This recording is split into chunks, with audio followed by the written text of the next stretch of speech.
My goal, and career-wise, I want to be the old funny guy in the movie. That is the funniest thing. So right now you feel like you haven't even hit where you need to. No. You still have another 40 years. Totally. Hello and welcome to Chiaspora, the show where we interview those who have left Chicago, but Chicago never really left them. Today we have an amazing guest, friend of mine, colleague of mine. This is Hal Sparks. Hi, how are you? Yes, they know. Yeah. You will know him from lots of things. You'll know him from Talk Soup. You'll know him from Lab Rats. I'm just going to go all over the place. Dude, where's my car? Dude, where's my car? I love the 80s. Stand up. I do a decent amount of that. I might have been in your town 15 times between now and when I started in Chicago, and I was on Fuller House. You took over a position. I did, and that was a mistake and something I didn't know at the time. Like, the funny thing that I was the biggest trouble Fuller House had for a couple of weeks. Why? Right? Just because of because they were trying to get an old actor to come back on the show. He didn't want to do it for whatever reason. They asked me to do it. I said yes, not knowing it was a character that somebody else had done. So I was like, yeah, I'll do it. I'm funny. I'll do it. Did you not know who the old character was? I mean, See, I did. And the funny thing is, it worked. If you look at the picture, yeah, it works. It's exactly a good, exactly. It's a good. I'm taller, but other than that, it's a dead ringer. Put the glasses on. Yeah, it's great. It was a smart casting choice. There's a reason why they called me and I didn't audition. They're like, he's funny. He knows him. He looks it. That's fine. And but it became such a weird little fandemonium turmoil, and the fans were great about it. It was just awkward for a while. And then all their other shit hit the fan, and I was like, dodged a bullet. Like, suddenly with Laughlin and the show's creator, I guess, ran into some trouble too. Like, I was like, yeah, well, I'm the least of anybody's worries at this point. You're not trying to pay to get into college for somebody else. No, I didn't get anybody on the rowing team, right? Who has a fucking rowing? Where's that your crew? Plan? Yeah, exactly. Yeah. So if you have to go that far, clearly you have enough money to be able to do other things like. Yeah, and here's the thing. Let's be abundantly clear. I don't have a problem with rich people buying their kids into schools. But cheating the way. Right. But no, I don't care if they cheat either. I think the best way to cheat, though, is fucking build a building. Build the theater and have it the Morris Dankleberry. But that's what they're known for. That's School of Arts. That's a thing. And your kids go and they become, idiot, legacy students. They're completely useless. They graduate with a degree. They occasionally give the place a bad name. But because their old man was like, oh, my kids are a wreck. They'll never get in on their own. All these other kids have a facility to use. That's functional. That's useful. But this paying to get somebody bribed onto a rowing team helps no one. Through Photoshop, by the way. Yeah. And the worst part is like, did some kid not get in who's actually on a rowing team? You know what I mean? Like how narrow. Some really good rowing kid. How narrow casting are your choices if you're in the rowing teams and an underprivileged kid on a rowing team at that? Like, man, I just working with canoes, and I had a dream, man. I was gonna go through the USC system, get my film degree. I was out there every day loaning. Why is George Bush going for busted kayak? Oh, that's a legacy hire, isn't that right? He was a Yale legacy kid, right? That is correct. But, get out there in the kayak and just start pulling stuff alone, man. I was waiting to get on that team. And then Lori Loft, they tell me, sorry, kid, your grades are good enough. You had a great interview, but we replaced you with somebody who's not actually going to be on the team. She's actually just going to be an Instagram model from her dorm room. But, hey, I've been working at the filling station for like 2 years now, and, it's a humbling experience. I still get out there and row sometimes.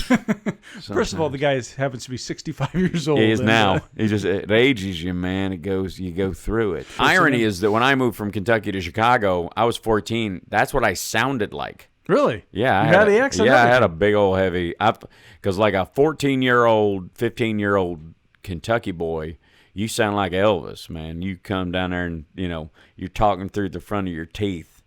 And like get rid of, and as soon as I got to Chicago, I was like, I'm getting rid of this immediately. Right.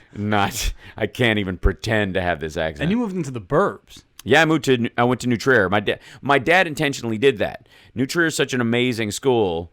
My dad, he was working for Federated Department Stores through another architectural firm. He's an architect. developing like what become all the Kohl's stores, but at the time were like Main Street. Remember Main Street back in the day in Chicago? There were stores all around the Chicagoland area. Basically like your Kohl's and Marshall's kind of places, Gotcha. but just basically building those buildings, standard run-of-the-mill. And my dad's a great architect, big Frank Lloyd Wright fan and stuff, but he was in between fixing like the downtown Macy's to its exact specifications when it was built. He was a part of that. He was a part of that. That's huge. To working on these Kohl's kind of parking lot store kind of things and the whole spectrum. I think it's a Kohl's now, but it was a Main Street back then. I did the parquet flooring in almost a quarter of the mall on Deerfield Road. You put it to work? Yeah, in summers. But so I was living in Kentucky. It was horrifying. I was fighting a lot. I was starting to basically. That's when everybody starts drinking. I don't drink and never have. We should talk. We'll get to that. That's pretty crazy stuff about you. Yeah, never had a drop, and partly because I saw what was going on around me down there. But I was fighting a lot and getting in a lot of gnarly stuff. And I was on a school shooter path in some ways. Wow. And my dad was like, I actually talked to my dad and I was like, I got to get out of here. I'm going to die. You told him that. Yeah. You're the one who basically said, hey, we got to go. Yeah. I was like, What's your mom? He moved to Chicago. They're back and forth, like talking about where I was going to be and what I was up to. And I basically reached, I was talking, he's like, if you want to come up here and live, Chicago's pretty great. And he was living out in Bannockburn at the time, closer to work. And he's like, if you want, there's a really good high school here. Not too far. It's not a huge drive for me, but I'll get a place inside the district, and you can go to that school. Wow. By the way, Bannockburn, not bad either. No, it isn't. It's a nice area. But New Trier was the top of the line. Still pretty much is. Yeah, it is, right. And there were literally, my school had 10% of the kids in it, in the whole school, that we had in my graduating class at New Trier. 1,400 kids in my graduating class at New Trier. It was 140 kids in Franklin County High School. Wow. At that time. And in my class. And so 89 graduated. So 140 people in the class, 89 made it out. Wow. Basically, that was kind of this generalized statistic of my school at the time.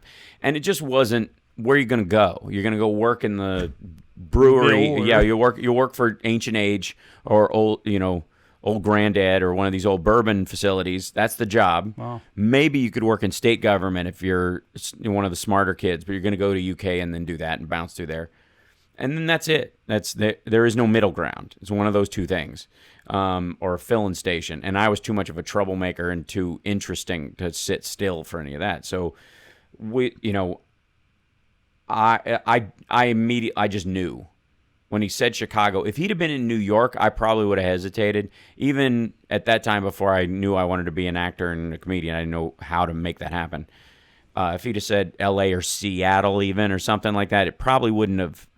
Did you know anything about Chicago? Not really. Same time zone, basically, but that's it. But I knew it was a big city, and I'd seen it in movies, like that kind of idea.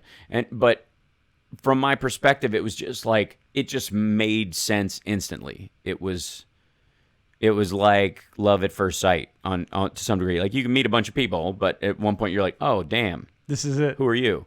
And Chicago had that kind of thing. Still does. Heart still resonates there in a way that it just doesn't anywhere else. I don't know what that is, but it's true. It's I'm sure I romanticize it in a lot of ways, but in a lot of ways, it's go there in January. See that part of it's even more romantic to me. I love the weather. You like the winter? I did. I enjoyed it. I mean, I thrived in the cold. I just, it felt bracing and tough and harder than any winter that I'd ever seen. That's for sure. And it made me a little more resilient about the stuff. I feel like cold makes you tougher and more refined. I think that speaks a lot. I tell a lot of people, especially when I'm out here, that even just knowing you have to deal with snow, having to deal with cold, it's kind of a weird hardship. You can kind of get over that. You also teaches you a lot of stuff. It's a hardship you prepare for because you know it's coming and you know it will go away. So there's a cyclical aspect to it that it is so intense. but it will pass. And it's so intense, and you know it's coming. Like, these elements of it, I think, grow a certain mentality in dealing with problems that an earthquake zone doesn't. Right, that's which true. Really just why this is sort of a dream factory, and people live in a fantasy land half the time and don't really understand the work ethic necessary to hustle through this, is largely because... I hope it doesn't happen. Right. Is the earthquake response. Right. Can't do anything about it, and you can't shovel your car out from under it every winter. It's just going to happen or it's not, and you don't know how big it's going to be, and you know. And so it doesn't. It has zero. Your life has zero impact on it. Right. You can't be resilient against it. It's going to happen or it's not going to happen. Right. And you can't. And there's no cycle to it. You just don't know. So you don't prepare for it because you can't. You can go, hey, I have a kit. And we have 3 days worth of water, and great, right, forever. And there's the water's stale. We got to change. Like, you've had water in your kit so long, you got to change it because the bottles are nasty. Like that, that's a different mentality, and you can tell that is in a lot of ways the West Coast mentality. Silicon Valley, even San Diego to some degree. I'm sure Baja in Mexico has a similar kind of thing, where wherever they have quakes going down that direction. But knowing that you're going to go through the struggle every year pretty much teaches you. Yeah. That look, get ready for tough shit coming your way. Right. And you're going to make it through if you prepare. And then after it's gone, you kind of mildly romanticize how you made it through. I made it through that. Yeah. Exactly. And it's true. You did. You drove all those places and didn't careen off a bridge, which in and of itself is an amazing feat. It's also great, like, when it turns 40, everyone's in shorts on Lakeshore Drive. You know what I mean? Oh, yeah. It's that like, kind of oh, thing. my Like, God. I made it. Yeah. Fantastic. This whole area used to be, this is like a Hey, glacier. Billy, you got the baseball? Take it Let's outside. go outside. We've been keeping inside the entire time. But it's been muddy there, Johnny. Right. It's okay. So we'll put some mud game Mud rules. game. You know how to play the mud game right there, Billy. Oh, It's in my bones. Yeah, so you go to New Trier. Yeah. Your dad's the one who moves. Is your mom in the picture for any of this? No, my mom lives in Kentucky still. Gotcha. Was she supportive of you? I'm very close with her. Yeah, closer. I was closer, especially with her, than I was with my dad. This was a movement under duress to some degree. Sure. But she got it. She understood. She was a wreck when I left, but but it wasn't. She understood. It was like me going off to war. It wasn't. I wasn't leaving her. I was going on my thing. There was literally. I remember, like, having a 14-year-old going off to seek my fortune mentality. There used to be this thing in stories, like if you had a girl in an old, romantic Shakespearean period story, at some point, all right, you want to marry my daughter? Well, get the fuck out of here. Go into another land. Right. Figure your shit out. Prove it. Don't just pick fruit locally. She's worth it. Go make something. Right. And then come back and show me you can make something. And that, I felt that way about going to Chicago without the coming back part. Did you know what you were going for? No. It was I just knew what I was leaving. Got it. And I knew it was a good... In many ways, Chicago's like... It's safe enough as a... it's not New York or L.A. It's not these extremities. Right. But it's bigger than Cincinnati, which is been a waste of fucking time. Like, if you had asked me to move to Cincinnati. To anybody. I was born in Cincinnati, because it was the nearest hospital without chickens at that point, But Chicago in and of itself, with the Sears Tower and the Hancock Tower and the sky, yeah, right. I mean, just an extraordinary, impactful skyline. It's a beautiful city for sure. Yes, it is, no question, and a depth of experience there, a breadth of humanity. Sure. And so as soon as I got up there, I was probably up there about 15 days before I went, I'm going to be an actor and a comedian. And be in bands. Is that fast? Yeah. Well, because... Was it because of school or just because of friends or what? Well, New Trier has a huge theater department, right? And my dad wouldn't let me take an acting class. So, of course. Yeah. So I was, like, even more intoxicated by it. I flunked intentionally 2 electives so that to graduate on time, the only thing available was acting. That was how I... You planned it. I did. But how does that work? You were a freshman when you came in, yes? No, I was a sophomore. 2 weeks into it, Mrs. Adams, my teacher, called my dad at home and said he's a prodigy. He should be doing this with his life. Wow. And he hung up on her. And they did, forensics, competition acting, and drama in school, right? And as part of that, my acting teacher didn't teach me she didn't trust me to do partnered scenes with any discipline yet. But they had original comedy. So that I was like, oh, you mean like stand up? Oh, comedy. I love, I've been and backdating this too. So my dad had this old time music company, and he used to fix instruments for people and yada yada.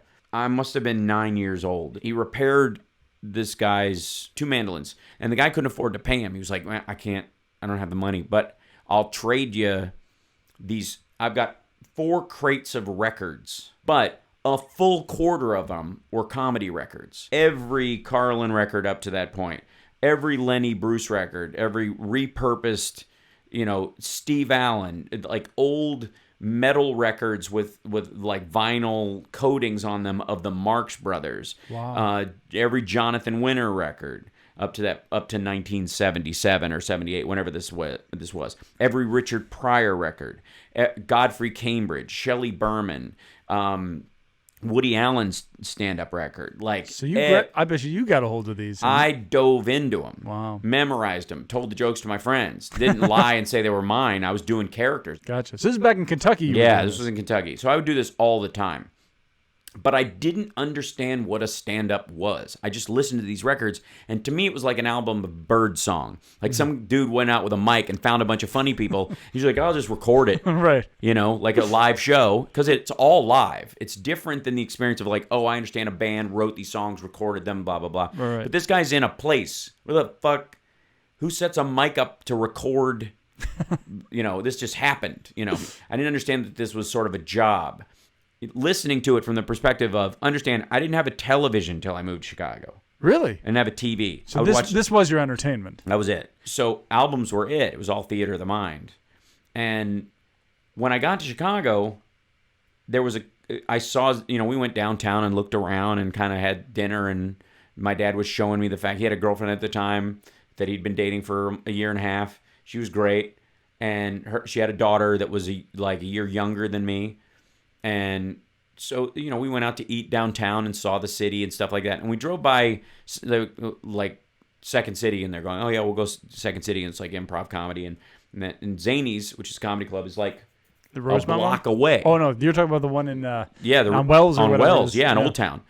And they're a block from each other. Yep. And less than a year later, I'd be in the teen troupe at Second City and doing stand-up at Zany's at night after. Wow. But I decided, and this is the greatest thing about Chicago as a comedian, as an artist, if you want to be a playwright or any of that stuff, that's different than New York or LA, because there's LA's a sales floor. People get it wrong. They're like, it's about who you know and blah, blah, blah. Yes, it is, because I'm not going to trust my art to a stranger. I'm trying to make something. Right.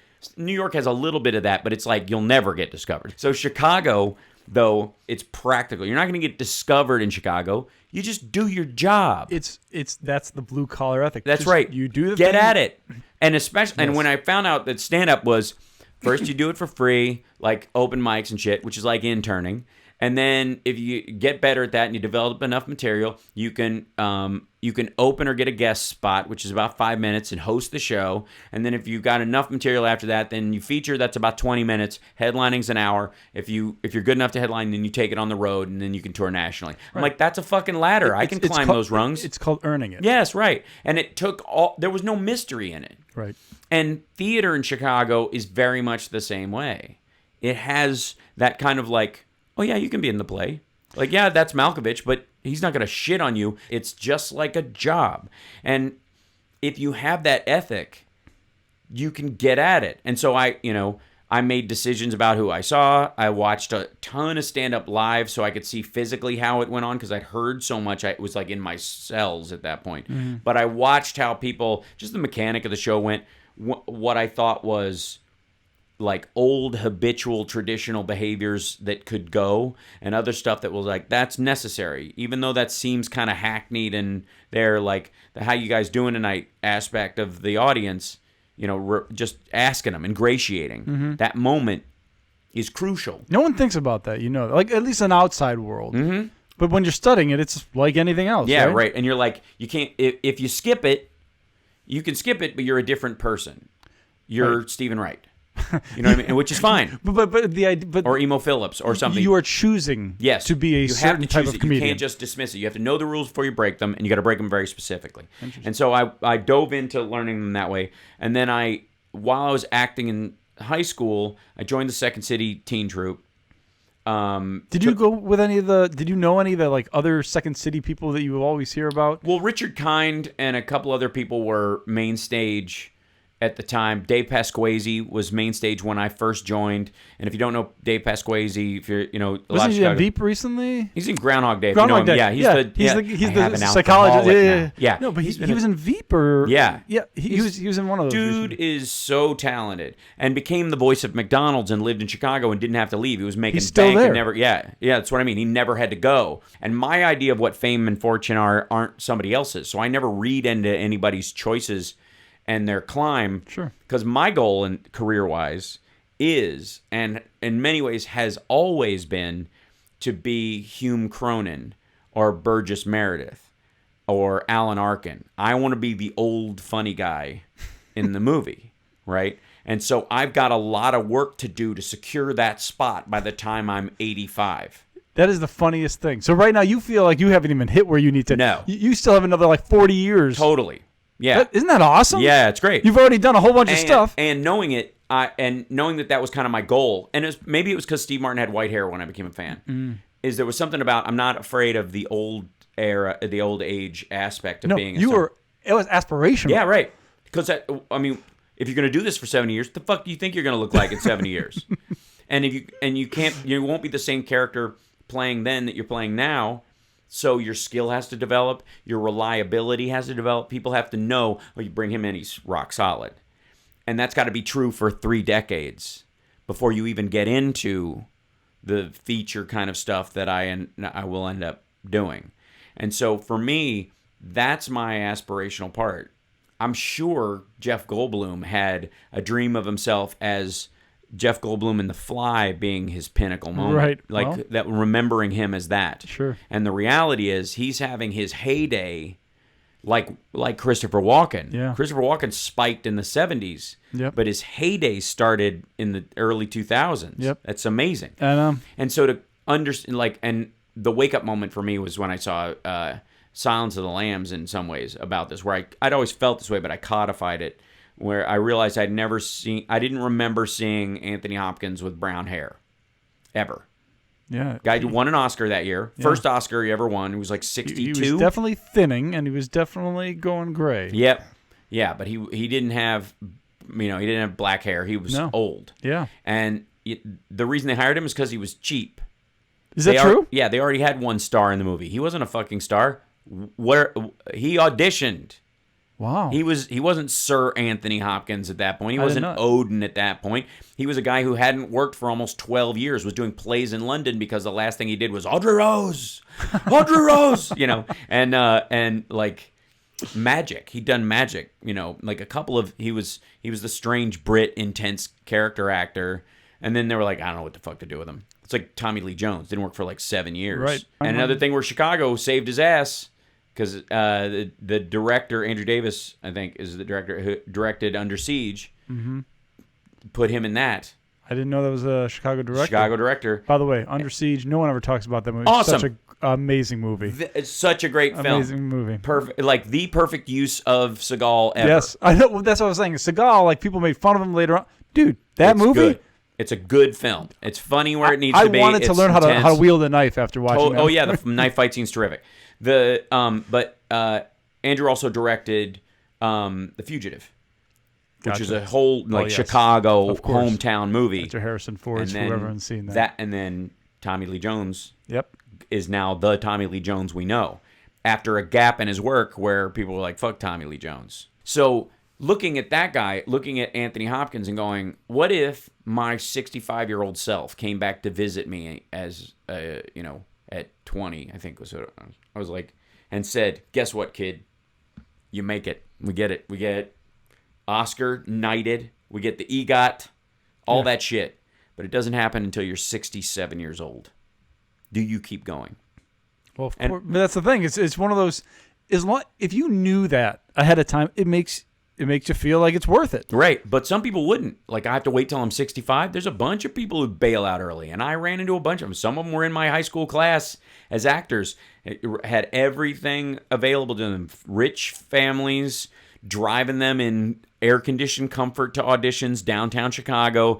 I was walking between casting offices because my dad didn't want me to go down there. Right. So I was taking Bill's character, buddy. Yeah, well, okay, so here's Chicago for you. So high school, I'm just starting to get to audition for some shit, right?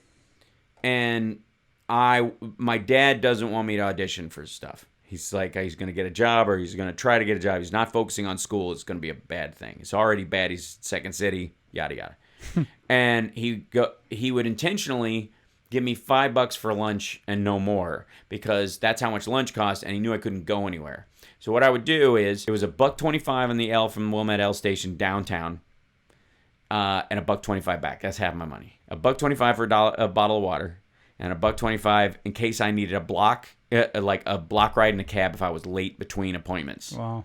But most of the time I walked, because a lot of them were down in the kind of like Chicagoan State and Rush area. Right. Yeah. And so I could kind of hoof it. It was bad. And in the summer, July, August. Sure, you're sweating. Oh, and I'd show up fucking sweaty, my sides all wadded up. Not my actual sides. If you don't know, sides are the pieces of the script in an audition that you read at the thing. It's just 2 pages out of the script. They call that the sides, because they lay them aside, I guess, to audition people. And they'd be all gnarly. And I'd be sitting next to a kid I went to high school with who was like, and this is boring, Right. And he's got Dad. Yeah, and their parents were there, and then they would drive them to, and I'd see them at the next audition. Their parents would leave, drive them there, and just busting them around to all these things. But guess who's on this interview right now? That's right. And I remember very distinctly. I will not name names, but one of these kids came out here. Kids, we were technically adults. I graduated high school and moved straight out here. You're 18. Yeah. And I ran into him at an audition like 2-3 years later. I was like 91, 92, something like that. And he's sitting there, and he was bummed out. You could just tell. He was just demoralized. He's like sitting on his seat like this in this audition. And I was like, this is the Warner Brothers lot. Yeah, we're doing all right if we're here this part. Dude, we're in it. And there's only 4 other people here. You're not in a cattle call in the 1970s outside some sort of tap dance studio hoping to be a chorus person. Warner Brothers, buddy, smile. This is a sitcom interview. What was the big hosting thing you got? Because you were a young host. No, you. You that was hosted different. very early on. Yeah, I had Treasure Mall was a game show. I was the youngest game show host in history. Thank you very much. Does that still hold true? Are you still true? You are still the youngest person to ever host a game show. Look at the camera. Say it. I'm the youngest person to ever host a game show. Congratulations. So I was technically 17 when I got the job. That's amazing. And shot it until I turned 18. And wow. Yeah. Anyway, so I'm sitting there with him, and he's just bummed. I was like, "Hey, man, it's been a while. How you doing?" And he's like, "Oh, it's just hard. I've been doing all these auditions, and it's just nothing's hitting." And I'm like, "Well, how many do you think they owe you?" How many? Yeah, exactly. Like, you're in L.A. You want this, yeah, right? Right. Yeah, right. How many do you think you should get? Well, Daddy said. Yeah, right. What the fuck are you talking about? And I was like, dude, you have to pay your dues just to be worth it. And there are tiers in this. There was a ladder as well in the auditioning process. I'm now past the auditioning process for most things. Occasionally someone will come in because they don't want other actors to think they can't go in and not audition. Sure. I've been through that on a couple of shows. But you know it. But once you know the person, yeah, you know what you're getting. You're like, yeah, he's good. We can count on him. Or if you want to do something different. If you're like auditioning for something where like, you've never done anything like that before. Right. Totally cool. And like I said, and in the arc of career I'm going to have to go like, well, Jesus, what is he like as a 70-year-old man, right? Before this show, we had him audition. That's right, and I was fantastic. You I got killed the part of me. It's the role I was born to play. So, but I was like, this is what it takes. If you get this, it's awesome. If you don't, you can check that box that you paid that due today. Right. Nobody can say you didn't hump it. And he was like inspired and stayed out there for another 6 weeks, and then he ultimately went home. And I was like, I get it.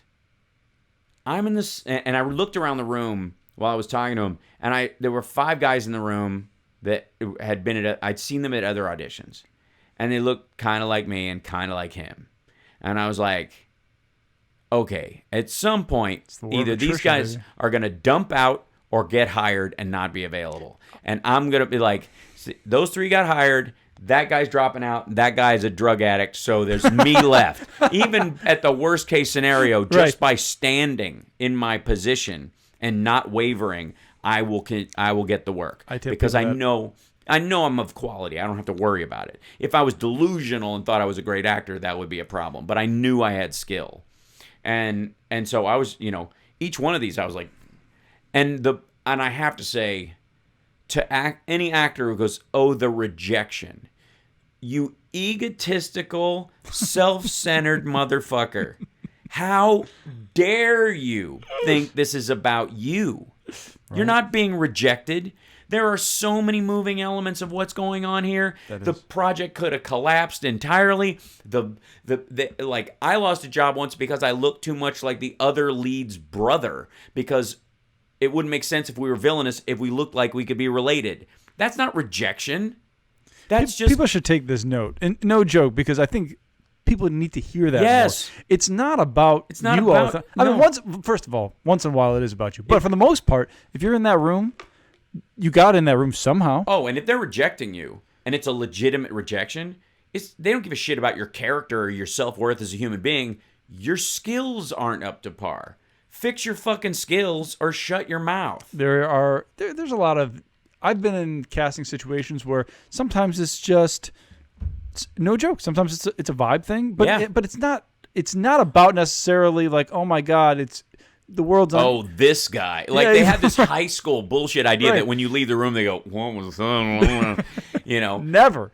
No, it's just, all right, well, let's find the guy we want. Yeah, if that's not the person. That's right. And again, you're putting something together. You're not pushing something apart. And this idea, if you're that outside part, you feel pushed away. That's on you, not on anybody else. You're not being rejected. No.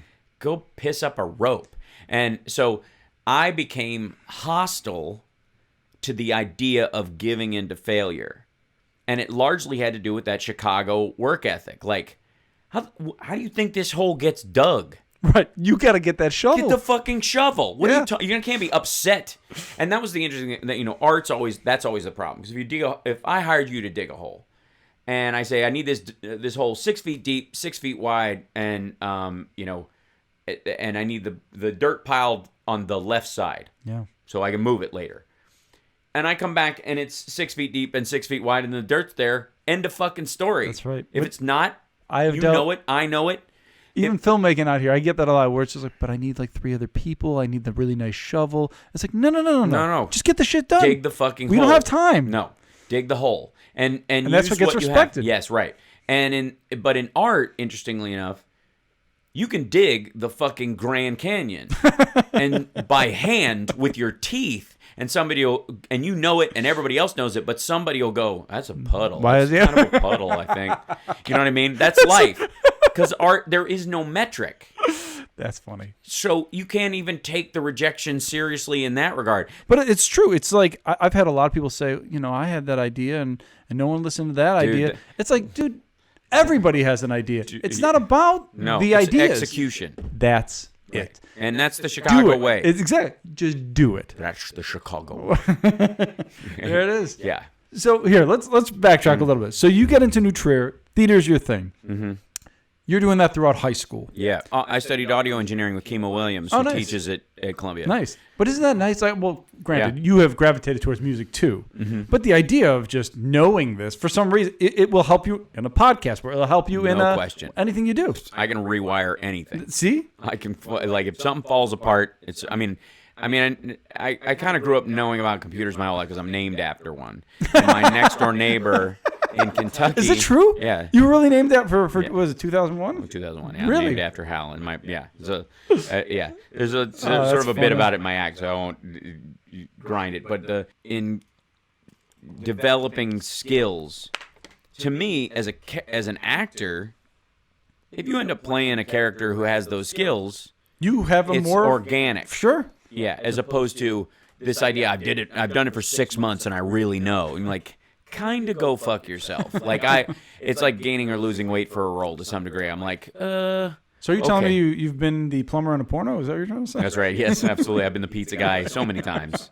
Just being a well-rounded human where you can analogize life well enough and you can make comparisons like, okay, I don't know what this guy went through, but I know, like it's a good example. When I did Queer as Folk, I got, we're shooting it for a couple years, and you start getting interviews like, oh, you're straight and you played a gay character. Like, nobody can let that go. They got to hang on to it, and it's fine. And people do have, and what they mean is gay contagious? Because I have a friend and I don't want him to catch it. That's what they mean. He's been hanging out with this gay guy, and I think he's going to turn gay. Is that how it works? Well, explain it to me so I can go tell him, because he's worried. Like, that's what they're really talking about. In asking me questions, they said, did you go to any gay bars to kind of get in the role and experience what it was like? And I'm like, no, because I wouldn't know what it felt like. That would be a lie. If I went to a gay bar, I'm not attracted to anybody. Right. So I'm not going to feel what my character would have felt in that environment. My natural experience, I know what it's like to stand in the middle of a dance floor, heartbroken, because the person I'm interested in isn't interested in me. Sure. Because I was a kid from Kentucky who came to New Trier and was surrounded by rich kids and was, at a party where the girl I was interested in was dating a guy because he was the same religion as her and I wasn't. And their parents wouldn't let her date me. So we dated on the side, but it could never be spoken of. Like, it was crazy, but that's something I will draw on because that's real heartbreak I've carried with me my entire life. And I know what it feels like. And I can deliver that into a character honestly. I haven't taken an acting class since I left New Trier. Wow. Because I didn't need one. Because they taught me what I needed to know. It was an Uta Hagen method. My teacher was amazing. She told me what I needed to know. The rest of it's all get there, get in it. Yeah. Hit your mark and bark and learn how to deliver. And again, this is why, and I love Mrs. Adams, and she gave me the work ethic. But Second City is the best acting school you will ever go to. And I'll tell you why. Because it teaches you the only things you really need to know as an actor. The acting part is stay in the scene, don't have an agenda, pay attention, and don't get ahead of yourself. Right. It's basically doing the reactions aspect of it where you're... Believe it. Stay in it. You're in it. Exactly. Yeah. Don't expect their reaction or their story to move you. Listen to Let it do it. Yeah. And that's what happens in an improv scene because you don't want to you got to be ready with the joke. They beat that out of you at Second City. Most of the time, acting classes teach you how to not be embarrassed because at some point, you're going to have to tell a piece of tape it's got leukemia. I fucking smoked it. Yeah. I got this Oscar. I would like to thank Gorilla Grip. Yeah, because that tape was just orange enough. So, what are you waiting for? When you were in New Trier, so you were doing all this acting stuff. Did you do anything outside of that kind of helped supplement what you knew was going to... I mean, were you doing a lot of sports too? No, I was doing Taekwondo at the Wilmette Community Center. You're a black belt. Yeah. Focusing largely, I was on martial arts, and then I was in a band with my buddies at, we'd all get together at Mike's house and rehearse in the basement. And then while they would take a break between rehearsals, I would sit down and pick up, like, my buddy John's guitar and sort of teach myself something that I'd watched their hands do. So I started playing guitar when I was in high school as well. This is all in Wilmette area. Yeah, Winnetka and Wilmette. Yeah, they lived in Wilmette, Northfield, that area. Mm-hmm. So we all got around on bikes and... very Stranger Things. Just say that's what I was going to say. You were growing up mostly, what, in the 80s-ish? Yeah, the 80s, solid. So it is very much Stranger Things. Yeah. So everything by bike. You're going to the neighborhood. Did you go to, like, the Wilmette Theater? Like, where were you? Like, what were your hangouts? Yeah, Evanston Theater on Central. Yeah, we would go down there, and it's sadly gone. But that was the place we went to see movies. So awesome. But it was mostly burbs area for the most part. And then Second City and Zanies were downtown, and all the auditions were downtown. So my L stop to go to Second City was Sedgwick. Yes, Cabrini Green. So white kid from New Trier, Southern accent at 15. That he was carefully hiding, getting off at the Cabrini Green L stop and walking at midnight to and from Second City. And what was it, once a week, a couple times a week? Class was twice a week, and then I would do stand-up after.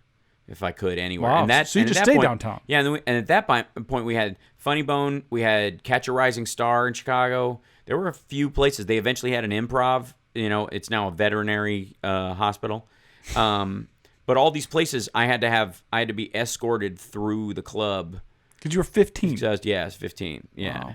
And then I won the Funniest Teenager in Chicago contest when I was 17. When I won, I did a routine I'd been doing in original comedy and the forensic stuff because I basically was like, I'm going to do stand-up. I don't know what this after-dinner speaking horse shit is. You had to be the youngest guy at these clubs. Yeah. Were you getting...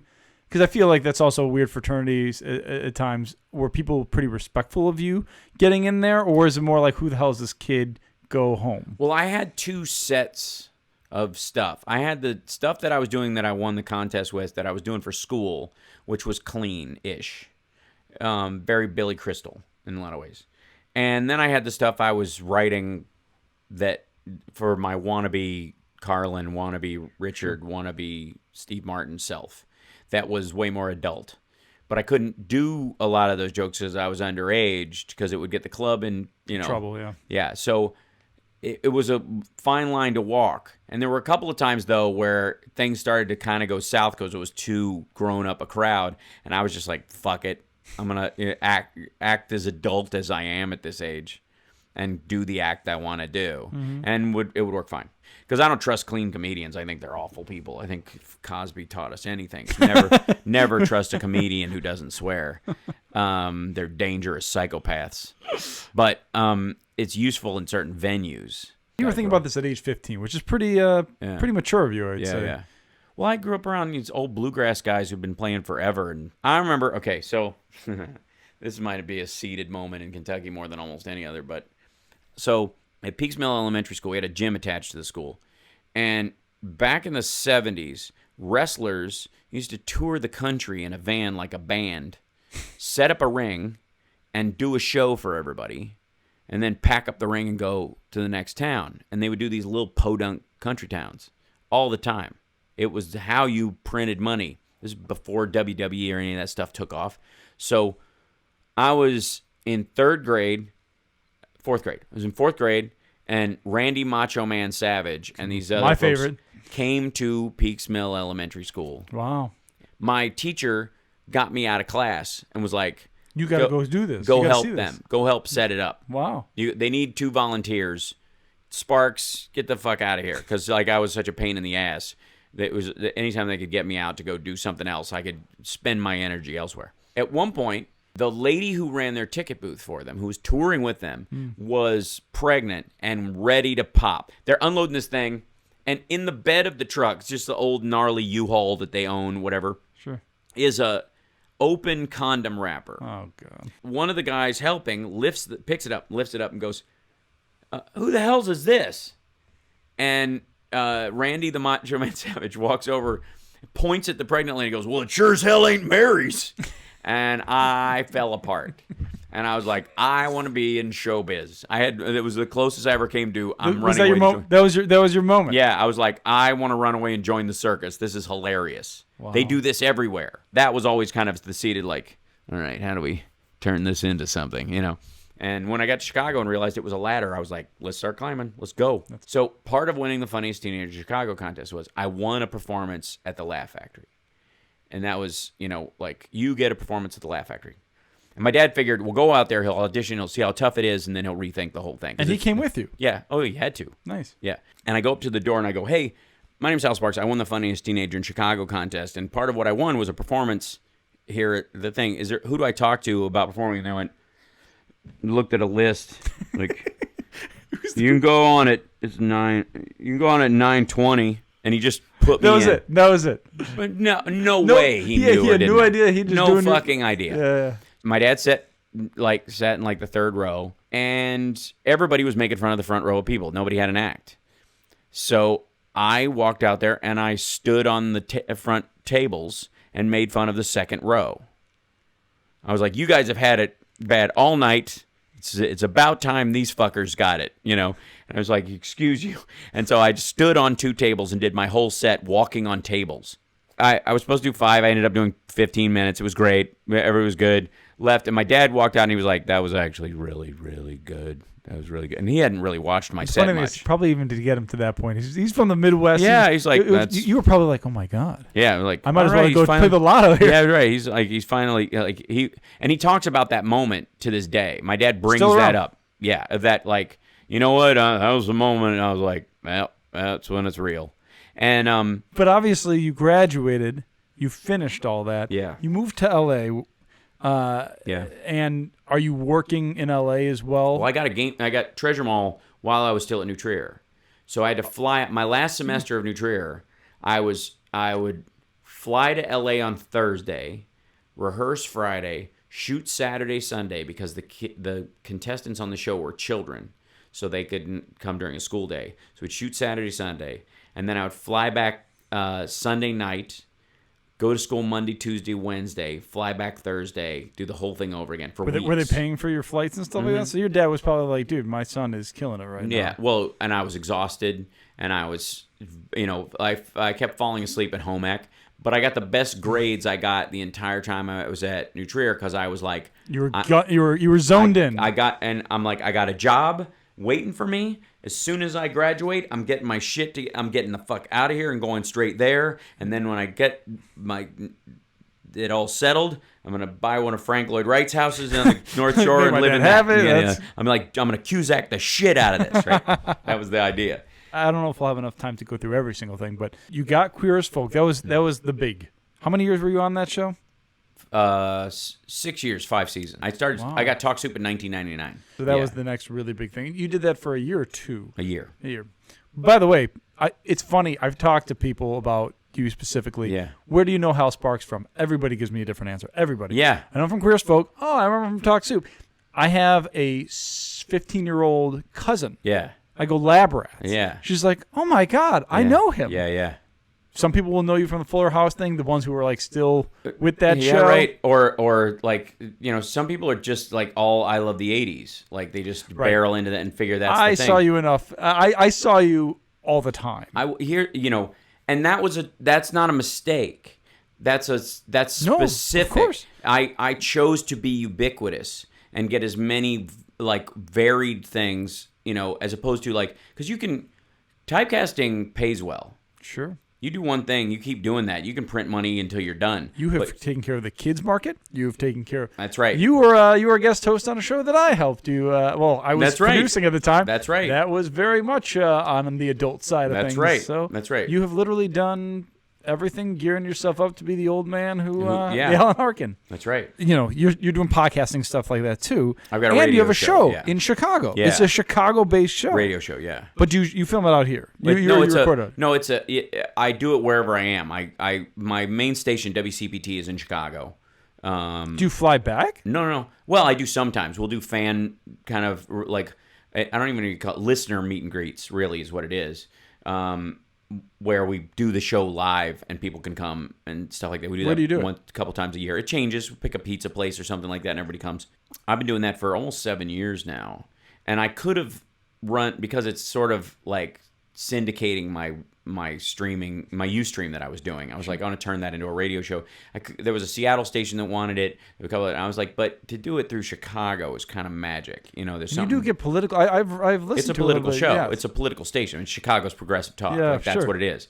I was on Stephanie Miller's show on Wednesdays for a long time, and then it kind of spun off of that. What year was that?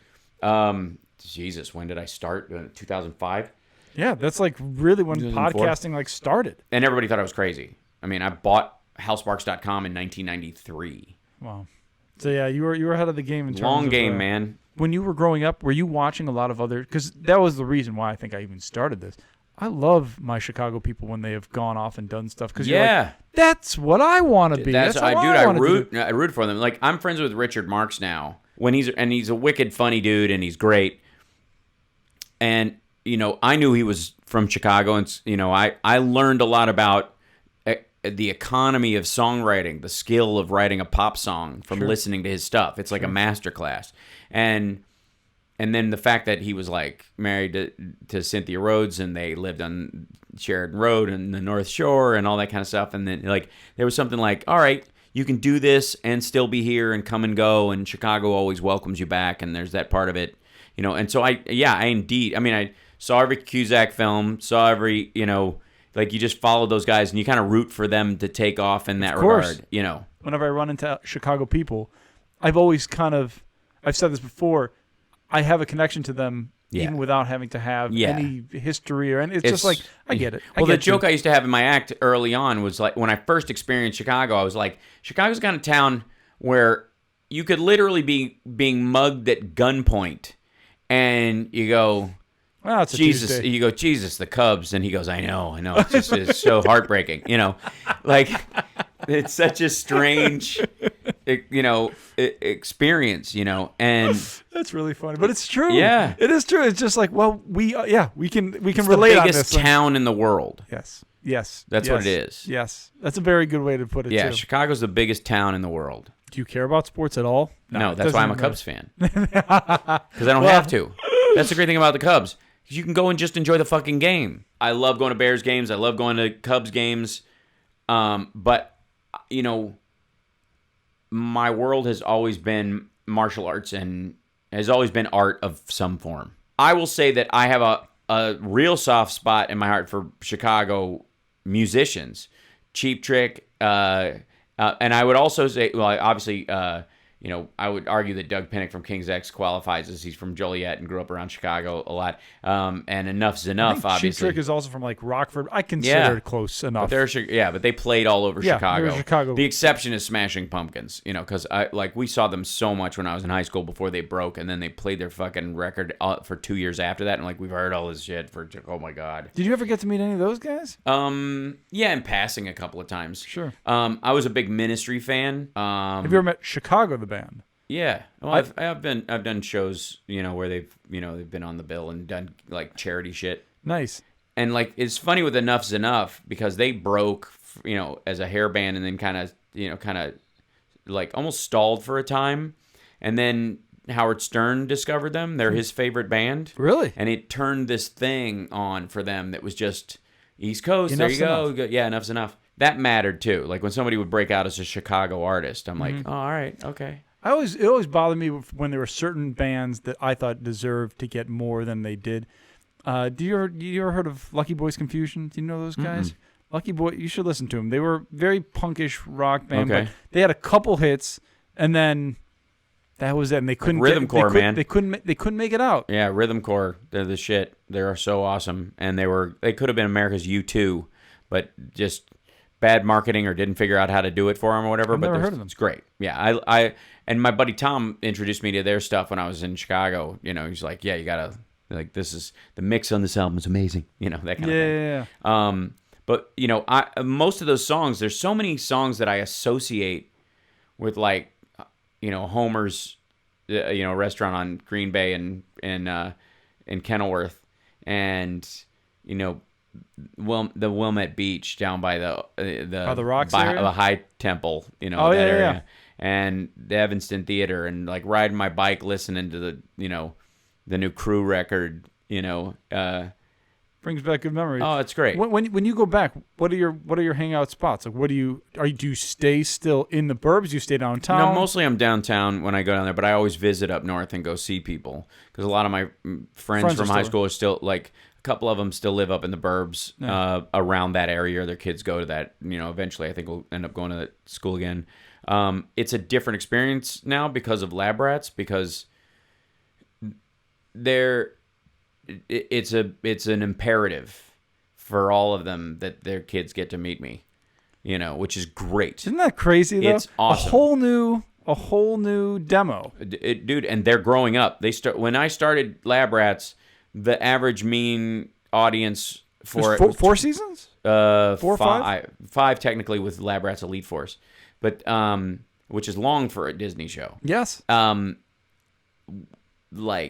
They're probably 12 years old, right?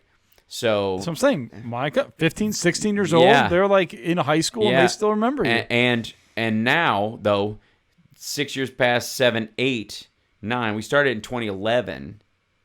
If they were 11 years old, they're 19. Yeah. If they were 14. They're in their 20s, man. Right. But you're still their hero. Yeah, and they're like, you were my childhood. There you go. Really weird. I found out not too long ago that there are some A-listers who are starstruck by me. Because their kids like my show, and because they've watched Queer as Folk. And so they knew you from then, and now they knew you from... And acting-wise, they're like, that's an intimidating level of acting. That's impressive. The hilarious part now is that gay marriage has been legal long enough that gay couples who are married have children that they have had biologically or adopted at infancy who have grown up to an age where they watched Lab Rats, and I will run into the whole family at the mall, and the gay couple are like, oh my God, he's here. And the kids are like, oh my God, he's here. And the parents are like, what are you watching? And the kids are like, what are you watching? They have no idea why the other one likes me. That's really funny. It's awesome. It's so good. And the stoners will always have Zoltan. Yeah. I still love that role. It's great. It was a pretty sweet role. Dude, anybody, like, and again, this is a shame thing, and I don't have any, but some people will come up and go, like, dude, where's my car? Is it buggy when people bring it up because the title is silly and it's ridiculous? I'm like, that was the title when I took the job. I knew what it was. I wasn't tricked. I was like, I thought this was a merchant highway film. If I look at it the other way, it's like they came up to you and they know the title of the movie. People that are trying to even get noticed even for anything. That's right. And that was a funny role. It's great. Jim Carrey on one thing is that he did say something that I thought was very good. And they were saying, like, how does it when people know you or recognize you in public, and what's that like? And he said, people, when they meet me, show their best self to me, which is true. Most of the time, the best version of somebody that they picture of themselves, they give to you if they approach you. It's an interesting way They're to think kinder, about it. More deferential, more interested, more, their attention to detail is hiked up because they're like, remember this, and then I loved when you did that or whatever. But you never get upset like you're at a restaurant and someone's bothering you during a date or something? Never, not once. If I don't, that's on me. If I want private time, you should talk to a lot of actors then. I do. Do you? Yeah, that's really good. And I tell them to knock it the fuck off. I would say that you've lived a pretty exemplary life, as we were kind of brushing across a little bit. Yeah. Don't drink. You don't smoke. You never have even once? No. Not a single cigarette. No, well, I mean, I've done fake ones for shows. Sure. But no, it was just not like that. And I know you're pretty involved with charities, AIDS stuff. Yeah. You should done talk every about AIDS that. walk in the country twice. Worked with Project Angel Food, which is a kitchen here in LA and a charity that provides hot meals it started out just for people living with HIV/AIDS who are homebound. And then it's blown out to other people who are terminally ill or in treatment where they can't leave their home or they're indigent for a time being and they need temporary food assistance for those situations. And we just did our 1 millionth meal there. Nice. Yeah. And congratulations. Thanks. Yeah. So, and I've been a volunteer there since I was 19. I've done stuff with Lily Tomlin at the center on Halstead. If anybody from Chicago was like, can you please do something along these lines? You're game. I'm in. It makes especially sense. for Chicago. Give me your hot spots. You go to Chicago, where are you going? Well, I mean, I'll take everybody to Uno's, just because they need to. And I'll go to, Homer's for old time's sake. And then the nice new restaurants that have popped up around Rush are pretty cool. There's a noodle bowl place that's really awesome right over there. Like, I love going to Second City and watching the show, whoever's main stage currently. And I like going to, like, Reggie's, that is a rock bar, Reggie's. And I'll go, so there's lots of bands that I know and like, they tend to play there, for example. You should plug anything that you have coming up, going on. Well, I mean, WCPT's every Saturday, 9 to 11. It's progressive talk, so that matters to me. I do that every Saturday. I stream it on my YouTube channel as well, and so I bought infotainmentwars.com as the link that brings people to it. So if people they can like infotainmentwars.com. Yeah, cool. They can like and subscribe that, and then Housebarks on Twitter and Instagram, and then housebarks.com, which I've had forever. Anything else we should be expecting? I've been doing a show in China for the last year, so I've been shooting it. And what is it? It's a travel show called Explore China with Hal Sparks. And I speak Chinese, and they needed a host who speaks Chinese and who's funny, and there's only one of us, so I got the job. It was a pretty easy audition. So that's awesome. Yeah. So you're hitting a completely different demo again. Oh yeah. That's wild. That was a bit of a Machiavellian choice as well. What's the premise? It's just me in China, my experience of it as an expat who loves the culture, looking at China transitioning from its old self to its new self. When did you learn to speak Mandarin? Like when did that? When I was teaching Kung Fu. That's a pretty cool thing. Yeah. And now, so you can now see Hal Sparks in China. That's right. Yeah, in English and Chinese, and I have a Chinese name that I'm known by over there. What is that? Huo Guanghao. And so clearly I can repeat that. Yeah. So, anyways. Congratulations. Thanks. And at Hal Sparks all over social. Thank you very much, Hal. Nice job, man. Thanks so much. Cheers.